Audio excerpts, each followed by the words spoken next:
కొన్ని రకాల పక్షులు ఏ క్యాలెండర్ లేకుండానే ఖచ్చితమైన తేదీలతో ఖచ్చితమైన రూట్ మ్యాప్తో వేలాది కిలోమీటర్లు వలస వెళ్ళగలుగుతున్నాయి. ఈ వింత ఈ భూమికే ప్రత్యేకం.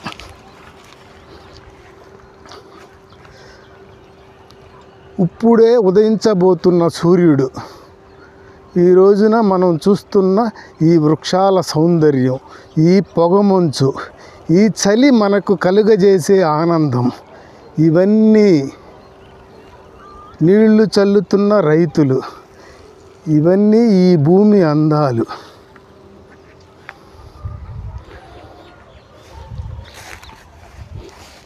మనం చూస్తున్న కనకాంబరం పుష్పాలు,